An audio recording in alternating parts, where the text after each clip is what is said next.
सोचिए, एक ऐसा वक्त जब लगभग पूरा भारत एक बेहद शक्तिशाली सम्राट के आगे झुक रहा था। हर तरफ आत्मसमर्पण हो रहा था। लेकिन उस दौर में एक राजा ऐसा भी था जिसे झुकना मंजूर नहीं था। आज हम इसी ऐतिहासिक किस्से पर चर्चा करने वाले हैं। ये कहानी है महाराणा प्रताप की, एक ऐसा नाम जो इतिहास के पन्नों पर सिर्फ लिखा नहीं गया, बल्कि स्वाभिमान और वीरता की गूंज बन गया। आखिर क्या बात थी उनमें जो सदियों बाद आज भी हमारी रगों में जोश भर देती है? चलिए जानते हैं। उनका एक वाक्य था, मैं अपनी धरती माँ को किसी के सामने झुकने नहीं दूंगा। अब देखिए, ये कोई आम शब्द नहीं है। ये उस इंसान का मूल मंत्र था जिसके पास आसानी से घुटने टेक देने का विकल्प था।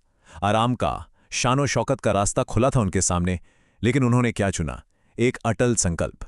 उनके लिए अपनी मिट्टी, अपनी धरती किसी भी राजसी सुख से कहीं ज्यादा बड़ी थी। यही वो एक फैसला था जिसने उनका आगे का पूरा जीवन तय कर दिया। पहला पड़ाव, राजपूताना का वीर और इस महान योद्धा का उदय। अगर हम इनके जीवन के मुख्य पड़ावों पर नजर डालें तो ये कहानी शुरू होती है 1540 में, जब मेवाड़ की पवित्र मिट्टी में इस वीर पुत्र का जन्म हुआ। फिर आता है 1576 का साल, ऐतिहासिक हल्दी घाटी का युद्ध, जिसने आने वाले कई सालों तक इतिहास को बदल कर रख दिया। और आखिर में 1597, जब इस महान योद्धा ने अपनी आखिरी सांस ली। पर सच कहूं, यह सिर्फ तारीखों का झुंड नहीं है। ये एक ऐसे इंसान की यात्रा है जिसने आखिरी दम तक अपने स्वाभिमान से समझौता नहीं किया। आपको क्या लगता है, ऐसी अडिग मानसिकता अचानक आ जाती है? बिल्कुल नहीं। किसी भी महान योद्धा की नींव उसका बचपन ही होता है। बचपन से ही प्रताप को तलवारबाजी, तीरंदाजी और घुड़सवारी में निपुण बनाया गया। लेकिन सबसे जरूरी बात, उनकी मां ने उन्हें धर्म और मर्यादा की गहरी सीख दी। वहीं उनके पिता उदय सिंह जी ने एक बात बांध दी थी कि एक राजपूत हमेशा, और मेरा मतलब है हमेशा, अपने आत्मसम्मान के लिए जीता है। यही वो नींव थी जिस पर आगे चलकर उनका महान अस्तित्व खड़ा हुआ। दूसरा पड़ाव देखते हैं, अकबर का संधि प्रस्ताव और स्वाभिमान की सबसे बड़ी परीक्षा। तो वक्त बीता और प्रताप बन गए मेवाड़ के महाराणा।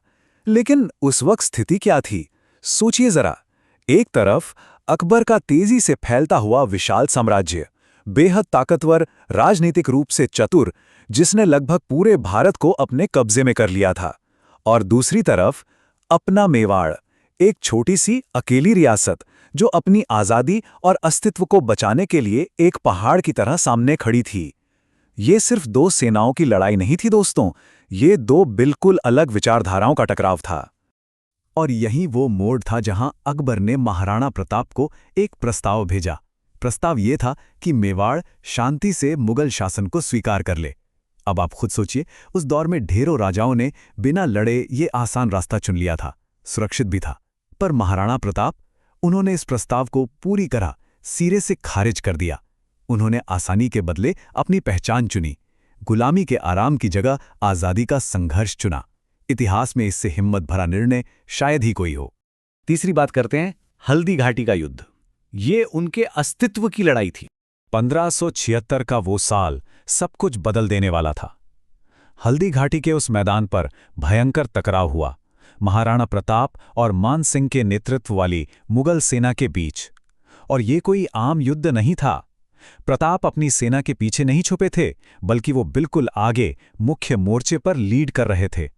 सोचिए उस मंजर को, हर तरफ तलवारों की खनखनाहट, घोड़ों की ताप। लेकिन जल्द ही एक वक्त ऐसा आया जब मुगल सेना की भारी गिनती ने उन्हें चारों तरफ से घेर लिया, एकदम प्राणघातक स्थिति। अब आते हैं चौथे हिस्से पर, चेतक का बलिदान, वफादारी की एक ऐसी मिसाल जिसका कोई सानी नहीं। चेतक, ये सिर्फ एक घोड़ा नहीं था, एक सच्चा साथी था। जब प्रताप दुश्मनों से बुरी तरह घिर गए थे और चेतक खुद गंभीर रूप से घायल था, तब भी उसने अपनी पूरी जान लगा दी। उस हालात में एक बेहद चौड़ा और भारी नाला पार करना लगभग असंभव था, पर अपने मालिक को दुश्मनों से बचाने के लिए चेतक ने वो आखिरी और हैरान कर देने वाली छलांग लगाई। सुरक्षित जगह पर पहुंचते ही उसने अपनी आखिरी सांस ली। एक जानवर की इस वफादारी ने उस दिन मानवता को भी पीछे छोड़ दिया था। रोंगटे खड़े हो जाते हैं इस कहानी को सोचकर। पांचवां पड़ाव, जंगलों का वो संघर्ष और उन कठिनाइयों में बीता हुआ जीवन। हल्दी घाटी के उस भयंकर युद्ध के बाद शुरू हुए जंगलों के वो लंबा और बेहद कठिन साल। जरा तसव्वुर कीजिए, एक राजा जिसके पास कभी महल था, राजसी आराम थे, अब इन सब के बिना बेहद खराब हालातों में जी रहा था। भीषण गरीबी ऐसी कि परिवार को कभी-कभी घास की रोटी तक खानी पड़ी। सोचिए, घास की रोटी, कितने कष्ट सहे उन्होंने और उनके परिवार ने। लेकिन इन सब के बावजूद उन्होंने एक बार भी घुटने टेकने या आत्मसमर्पण करने से इनकार कर दिया। उनका आत्मसम्मान भूख और तकलीफ से कहीं ज्यादा बड़ा था। तो आखिर उन्होंने अपना राज्य वापस पाया कैसे? कोई जादू नहीं हुआ था वहां। जंगल की उन्हीं एक्सट्रीम कठिनाइयों के बीच से उन्होंने चुपचाप और लगातार अपनी सेना को दोबारा इकट्ठा करना शुरू किया। दुश्मनों के खिलाफ एक कंटिन्यूअस लंबा संघर्ष छेड़ दिया, बिना थके, बिना रुके। और पता है, धीरे धीरे उन्होंने अपने राज्य के कई हिस्सों को वापस जीत लिया। ये जीत किसी तलवार की जीत से ज्यादा उनके अटूट हौसले और कभी ना हार मानने वाले संकल्प की जीत थी। आखिरी पड़ाव, अमर प्रेरणा। उस महान योद्धा की ऐसी विरासत जो आज भी जिंदा है। साल 1597। ये वो वक्त था जब इस महान योद्धा ने इस दुनिया को अलविदा कह दिया। लेकिन ध्यान दीजिए, ये सिर्फ एक शरीर का अंत था। एक ऐसी विरासत की शुरुआत थी जो आज भी इतने सदियों बाद हर भारतीय के दिल में धड़कती है। वो अब सिर्फ एक राजा नहीं रहे थे, वो एक आदर्श, एक इमोशन बन चुके थे। आज भी जब जिंदगी में ऐसी स्थिति आती है ना, जहां लगता है कि सब कुछ खिलाफ है, बस अब हार मान लेनी चाहिए, तब महाराणा प्रताप का वो असीम धैर्य हमें रास्ता दिखाता है। तो इस सब के बाद एक सवाल उठता है, असली जीत आखिर किसमें है? जब आपके सामने ऐसी कठिनाइयां हों जिन्हें हराना प्रैक्टिकली असंभव लग रहा हो, जब हालात आपको घुटनों पर लाने की हर मुमकिन कोशिश कर रहे हों, तो आखिर उस स्थिति में सच्ची जीत होती क्या है? आमतौर पर हम सोचते हैं कि जीत का मतलब बस जमीन जीतना या आगे बढ़ना होता है, पर इस सवाल का जवाब ही हमारी आज की इस पूरी कहानी का असली निचोड़ है।